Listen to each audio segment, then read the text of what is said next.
Michelle, and welcome to Volume 2 of Composing Notes, where I take you into my composing process.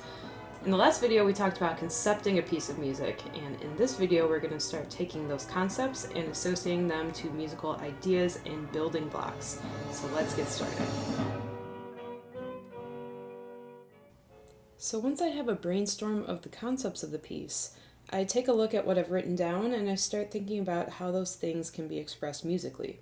So we're talking about things like tempo, dynamics, rhythm, melody, form.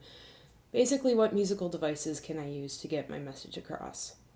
At the same time, I'm internalizing these concepts and feeding them through the music processing part of my brain to see what comes out. This is the part of the process that is the most mystical and hardest to describe, but I'm going to call it find some notes. I know it seems like a cop-out to give a step-by-step guide to composing where one of the steps is basically compose some notes, but trust me, anyone can do this. Just go somewhere quiet and let your mind wander while thinking about the concepts of your piece. Here are some great places to find some notes. I personally like to take a walk in nature, go sit at the lake shore and just watch the water, or play around on the piano. The key is that I'm not looking for anything long or complex, just a small musical building block that I can use to develop the piece. At this point in composing Earth Triptych, I knew my concept was the relationship between the Earth and humans, so the musical device I chose to express that was a theme for each. But where did I find the notes for the theme? Well, in this case, I took my concepts extremely literally, as in I actually spelled out Earth, and using note names, movable do solfege, and intervals, I found the notes. So in the key of A, it looks and sounds a little something like this.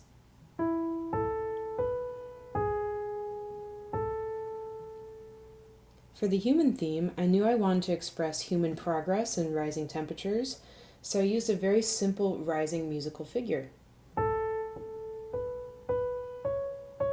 As you can see, these are very small and simple musical ideas, but they are the basis for the entire movement. So last time I created this beautiful brainstorm regarding my experience with quarantine and social distancing, and now I've picked out a few of them that I like and will assign musical devices to them.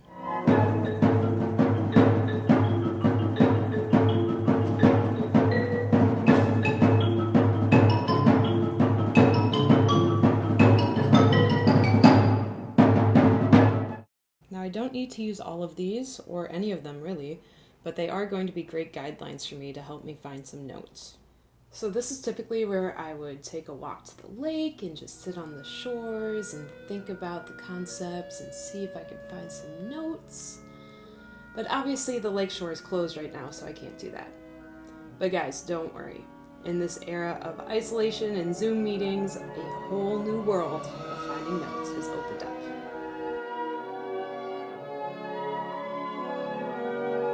Just kidding. I'm actually in this windowless room playing on my piano keyboard until I find something I like. And I did, and it's this chord. I really like the simplicity of it, and it's really expressing what I'm feeling right now. And I'm actually going to repeat this chord ad nauseum throughout the piece, and I'm going to keep my right hand stuck here. So I'll let it travel in between the repetitions of this chord as far as it can get, but it can never get too far because it always has to come back here. Great, so now I have some musical concepts and building blocks to work with. In the next video, I'll develop these ideas so I have more material, and I'll start piecing that material together. I hope you all have been following along, and I encourage you all to go somewhere quiet and just listen and see if you can find some notes this week. Thanks so much for watching, and I'll see you in the next video.